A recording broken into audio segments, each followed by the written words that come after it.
नमस्कार, आप देख रहे हैं फिल्मी खिचड़ी। मैं हूँ रूना आशीष और नवरात्रि की ढेर सारी शुभकामनाएं आपको। यही प्रार्थना है ईश्वर से, माता रानी से कि आपके आसपास जितनी भी तकलीफें हैं दूर हो जाए और आपके घर में दुगुनी तिगुनी खुशियां रहें और शुभ समाचार आपके सामने आते रहें। तो चलिए इसी बात पर हम बात करने वाले हैं पवन और अरुणिता के बेंगलुरु शो के बारे में, बेंगलुरु शो के बारे में। और पहले ही आपको बता दूं कि अरुणिता यानी कि मिश्री सी मीठी आवाज, अरुणता मतलब खाने में नमक की तरह। मतलब क्या होता है ना, आप जब खाना खाते रहते हैं, शोज देखते रहते हैं, तो हाँ अरुणिता का गाना अच्छा है, ये है वो है। उसके बाद फिर आप पूरे ओवरऑल शो को देखते हैं। लेकिन जब कभी सोचा है खाने में नमक नहीं होता है, तब खाना कितना बेस्वाद सा लगता है। ऐसा लगता है अरे यार शो में कुछ नहीं है, खाने में मजा आ नहीं रहा। और फिर एक बार फिर से जब नमक मिक्स कर दिया जाता है खाने में, तब लगता है आह, ये है पूर्ण स्वाद वाला खाना। और ये है ऐसा खाना जो हम खाना चाहते हैं। और एग्जैक्टली वही संतुष्टि मुझे इस शो के साथ देखने को मिली है, महसूस करने को मिली है। मतलब अरुणिता चाहे जो गा रही हो एक तो अच्छा गाती है, कोई भी गाना गाती है तो। एंड ऐसे में फिर वो रघुकुल रीत या फिर ना जाने कोई या फिर जितने भी गाने गाए, बेहतरीन तरीके से गाए और दिल को ठंडक पड़ रही थी कि अरे यार इस लड़की को देखना मिल गया, मजा आ गया है। She is such a beautiful performer की एक तो उसकी जो एक बहुत सुलभ सी अदाएं हैं वो देखने में मजा आता है। और वो जो इतना भयानक वाला रियाज वाला मिसिंग फैक्टर था ना, वो उसमें दिल में ठंडक पड़ने वाला ये परफॉर्मेंस रहा है। आई मीन सीरियसली, रियाज ना अगर ये बैंगलोर वाला शो देख ले तब उनको समझ में आएगा कि उन्होंने क्या मिस किया है, उन्होंने किस कलाकार को काश की वो प्लेटफॉर्म दे दिया होता जहां पर अरुणिता आकर परफॉर्म करती और सारी मिसिंग फैक्टर को किल कर दिया। अरुणिता मजा आ गया यार, it was too good. So overall Arunita was mind blowing.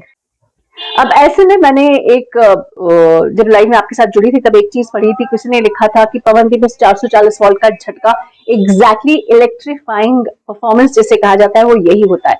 440 880 जो बोलना है बोलिए, बट व्हाट अ परफॉर्मेंस। मतलब पता है क्या होता है, मुझे ऐसा लगा, maybe I am wrong, बताइएगा अगर मैं गलत बोल रही हूँ। तो जब आपको लगता है कि आपका जो फेवरेट पार्टनर है, जो आपका साथी है, जो आपका सिंगिंग पार्टनर है, वो साथ में हो ना, तो मन में एक शांति होती है कि हाँ हाँ शी इज देयर, मेरा अच्छा परफॉर्मेंस जाएगा। तो एक वो जो मन की शांति होती है ना, वो मस्ती बनकर बाहर निकल रही थी।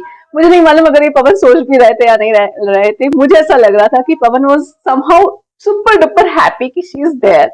वो होता है एक आपके साथी के साथ जब आप रहते हैं तो यू फील मोर कंफर्टेबल कि हाँ आप शो ठीक जाएगा, मजा आएगा।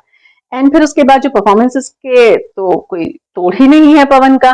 पवन के गाने ऐसे होते हैं कि आपका दिल वहीं खींचा चला जाता है। चलिए गानों की ही बात कर लेते हैं। तो पवन ने कैसे हुआ, हवाएं और ना चाहा, तुमसे ज्यादा तुमसे कम नहीं, फिर तू जो मिला, ऐ दिल है मुश्किल, केसरिया। और फिर उसके बाद ऑडियंस का जो रिएक्शन शुरू हुआ है वो देख कर मजा आ रहा था। मतलब इधर वो गा रहे हैं केसरिया, इधर सामने वाला बोल रहा है केसरिया।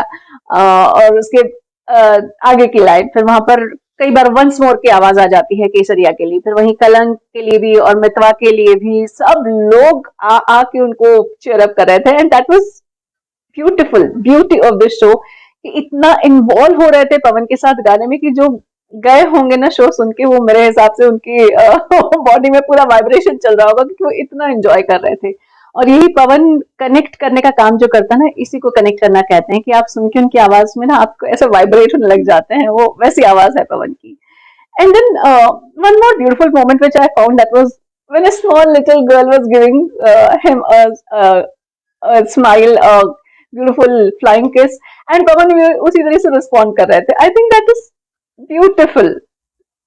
It is beautiful. No other words. एक वो कलाकार का स्वीटनेस दिखाता है, उसे इस बात की कद्र दिखाता है कि उसे इस बात की कद्र है कि सामने जो छोटा सा बच्चा है वो उसे बहुत प्यार दे रहा है, तो मैं भी उसे उतना ही प्यार दूं। और फिर अपने पास बुला लिया, उसके साथ मिलकर गा रहे हैं, उसकी तरफ माइक करके गा रहे हैं। I think that was very cute moment, बहुत सुंदर सा था।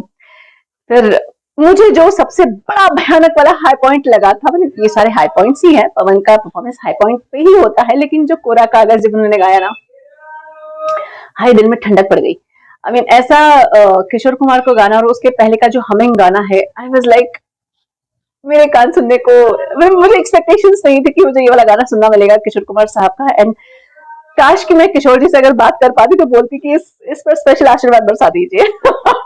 टेक्निकली पॉसिबल नहीं है, but I was damn happy and very please to hear this song Pawan की आवाज में। और उसके बाद हमारी अधूरी कहानी, यारा तेरी यारी को बहुत सारे सॉन्ग्स गाए, फिर डुएट का आया। हालांकि बीच में एक बार ब्रेक भी हुआ था लाइव, बट की फर्क पड़ता है। उसके बाद गाता रहे मेरा दिल साहिबो और ओम देवा देवा, मैं शायद पहली बार ही उन्होंने गाया था दोनों ने, और मुझे मजा आ रहा था। ओवरऑल मैं बोलूँ ना, ऐसा लग रहा था कि पूरी पूरी दुनिया वापस मिल गई है। ऐसा लग रहा था कि वो जो लाइव में हमें देखने की आदत है ना और खुश होने की आदत है ना, वो रियाज शो में मिसिंग सी थी। अब वो आदत, वो एक जो फैमिली पिक्चर होता है ना आपका, पवन, अरुणिता, देन साथ में ज्योति भी, she was also going live, फिर Suresh ji was also there. उसके बाद हम दर्शक जुड़ जाते हैं, एक पूरी फैमिली पिक्चर कंप्लीट हो जाती है। ये वैसा वाला परफॉर्मेंस था। तो बैंगलोर वासियों, आई होप आपने इस पूरे शो को इतना एंजॉय किया है कि सालों तक इसे याद रखेंगे। और याद रखने की जरूरत नहीं, आप इनको वापस भी बुला सकते हैं और हम वापस आपके साथ जुड़ जाएंगे। मुझे तो बहुत मजा आया। आप अपनी बताइए, आपको कैसा लगा और आपको फैमिली पिक्चर कैसी लगी, जरा लिखकर बताइए। जय हिंद।